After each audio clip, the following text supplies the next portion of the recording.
Viewers, कैसे हैं आप लोग? आई होप आप लोग सब अच्छे होंगे। इस वीडियो में हम दो महत्वपूर्ण खबरों पर विस्तार से चर्चा करेंगे। सबसे पहली जो खबर है वो चीफ इलेक्शन कमिश्नर हैं, उन्होंने जो है हिमाचल प्रदेश में चुनाव का ऐलान कर दिया है। और दूसरी जो खबर है वो इंटरनेशनल खबर है, वो भी इंडिया से जुड़ी हुई है, वो यूनाइटेड नेशन जनरल असेंबली के एक वोटिंग से संबंधित है। तो इन दोनों खबरों पर हम विस्तार से चर्चा करेंगे। सबसे पहले हम जो है नेशनल जो खबर है हमारी, जो चुनाव से जुड़ी हुई है, हिमाचल प्रदेश चुनाव का जो ऐलान हुआ है उस पर हम बात करेंगे। तो जैसा कि आप जानते हैं कि इलेक्शन कमीशन ने जो है हिमाचल प्रदेश में तो चुनाव का ऐलान कर दिया है, पर गुजरात में नहीं करा है। इसका उन्होंने तर्क दिया है कि जो दोनों राज्यों की जो विधानसभाएं हैं तो उनकी समाप्ति के बीच 40 दिनों का अंतर है। तो नियम अनुसार जो राजीव कुमार हैं, जो हमारे चीफ इलेक्शन कमिश्नर हैं, उनका कहना है कि ये कम से कम 30 दिन का होना चाहिए नियम अनुसार, ताकि ये परिणाम दूसरे को प्रभावित ना करे। तो एक तो उन्होंने ये तर्क दिया, और दूसरा जो उन्होंने तर्क दिया है वो ये है कि मौसम का एक बहुत बड़ा वहाँ है। आप जानते हैं कि हिमाचल प्रदेश एक पहाड़ी राज्य, वहाँ की टेरेन बड़ी डिफिकल्ट है, तो बर्फबारी अगर हो जाएगी तो प्रॉब्लम हो सकती है। तो ये जो दो मुख्य कारण उन्होंने जो है बताए हैं। बाकी उन्होंने कहा है उनकी सारे स्टेक होल्डर से उन्होंने जो है बात करी है, तो ये उन्होंने अपने रीजंस बताए हैं। वहीं आपको कुछ मैं फैक्ट इसमें बता दूं कि कब नोटिफिकेशन और ये नाम वापसी ये कब कब होने वाला है, तो ये सब आपको बता दूं। नोटिफिकेशन जो है 17 अक्टूबर को जारी होगी। जो लास्ट डेट ऑफ नॉमिनेशन है वो 25 अक्टूबर को है। नामांकन की जांच जो है वो 27 अक्टूबर को होगी, और नाम वापसी जो है वो 29 अक्टूबर की जो है वो है। वहीं चुनाव की बात करें तो चुनाव जो है वो आपका 12 नवंबर को होगा, और जो काउंटिंग होगी, काउंटिंग जो है वो आपके 8 दिसंबर की होगी। तो ये है, तो ये उन्होंने पूरी बात बताई है। हिमाचल प्रदेश की अगर हम बात करें तो हिमाचल प्रदेश में आपकी 68 लेजिस्लेटिव असेंबली, मतलब 68 सीटें वहाँ की हैं, विधानसभा सीटें। और बहुमत का आंकड़े की बात करें तो 35 जो है वहाँ बहुमत का आंकड़ा है। करंटली जो वहाँ सरकार है वो भारतीय जनता पार्टी की ही है, और जयराम ठाकुर जो है वहाँ के मुख्यमंत्री हैं। वहीं गुजरात की बात करें तो गुजरात में भी बीजेपी की सरकार है, और भूपेंद्र भाई पटेल वहाँ के जो है मुख्यमंत्री हैं। आप इनका नाम मत भूलिएगा, क्योंकि अभी कुछ दिनों पहले एक मीडिया चैनल में ही मैं देख रहा था, इनका नाम ही याद नहीं है कि गुजरात के मुख्यमंत्री कौन है। बहुत सारे वहाँ जो दर्शक आए थे वो कोई नाम नहीं बता पाए कि गुजरात के मुख्यमंत्री कौन है। तो आपको याद रखना है, और ये अंत में मैं यही क्वेश्चन भी पूछूंगा आपसे, तो आपको याद रखना है भूपेंद्र भाई पटेल जो है गुजरात के मुख्यमंत्री हैं। तो अभी वहाँ हिमाचल प्रदेश की बाकी और हम बात करें तो नरेंद्र मोदी भी एक बहुत बड़ा चेहरा होगा। तो जैसा कि पहाड़ों में अगर हम उत्तराखंड की बात करें तो यहाँ हर 5 साल में जो है सरकार बदलती है कहते हैं, लेकिन इस बार ऐसा नहीं हुआ था यहाँ यहाँ उत्तराखंड में। अब हिमाचल प्रदेश में देखते हैं कि क्या होगा, क्योंकि ये देखना रोचक होगा। वहीं गुजरात की अगर हम बात करें तो वो तो आगे बाकी अनाउंस करेंगे, वहाँ के जो डिटेल है वो बाद में हमें इलेक्शन कमीशन बताएगा। तो अभी के लिए हमारा इतना जानना जो है वो ज़रूरी है। वहीं अगर हम दूसरी खबर की बात करें तो वो दूसरी बहुत बड़ी अंतर्राष्ट्रीय खबर है, यूनाइटेड नेशन जनरल असेंबली से संबंधित है। तो जो यूनाइटेड नेशन जनरल असेंबली है वहाँ वोटिंग हुई। तो वोटिंग जो थी वो जो ये यूक्रेन का इलीगल एनेक्सेशन कर रखा है रशिया के, तो यूक्रेन के कुछ रीजन्स हैं, तो उसे लेकर ये उससे संबंधित वहाँ रिजोल्यूशन हुआ, और उस पर जो है वोटिंग हुई। तो उस वोटिंग पे जो है सबसे पहले हमें ये जानने की ज़रूरत है कि यूनाइटेड नेशन जनरल असेंबली में कितने मेंबर्स हैं। तो 193 मेंबर जो हैं यूनाइटेड नेशन जनरल असेंबली में हैं, और इनमें से 143 जो कंट्रीज़ हैं उन्होंने जो है वो फेवर में वोट करा। और ये जो है यूक्रेन के लिए अच्छा रहा, क्योंकि यूक्रेन के फेवर में ही ये वोट रहा, और ये सबसे ज़्यादा ये ऐसा रेजोल्यूशन रहा जिसमें सबसे ज़्यादा सपोर्ट यूक्रेन को मिला। इससे पहले 3 रेजोल्यूशन और पास किए गए, वो भी जो है यूक्रेन के सपोर्ट में थे, लेकिन ये सबसे ज़्यादा समर्थन वाला रेजोल्यूशन के लिए रहा। और इसमें से 5 जो थे वो उस रेजोल्यूशन के अगेंस्ट में थे, और 35 कंट्रीज ने इस पर एब्सटेन कर दिया था, जिस पर जो है भारत भी शामिल था। तो भारत ने जो अपना न्यूट्रल स्टैंड है वो अभी भी शामिल रखा है।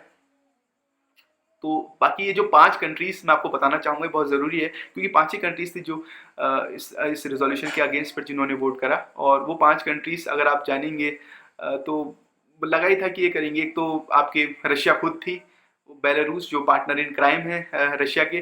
तीसरी जो कंट्री थी वो आपके नॉर्थ कोरिया में आप जानते ही हैं कि किस तरीके से वो हमेशा जो है एंटी वेस्ट ही रही है और वो अपने परीक्षण खुद ही करते रहती है नॉर्थ कोरिया। चौथी कंट्री की बात करें तो सीरिया, वहाँ आप जानते ही हैं कि बशर अल असद जो है वहाँ के प्रेसिडेंट हैं और वो बिल्कुल जो है प्रो रशिया ही हैं और रशिया ने काफ़ी उनकी मदद भी करी है वहाँ पे। और पांचवी जो कंट्री है वो निकारागुआ है, निकारागुआ। तो ये 5 कंट्रीज ने जो है अगेंस्ट पे वोट करा। वहीं एब्सटेन करने में जैसे मैंने बताया कि भारत इसमें शामिल था।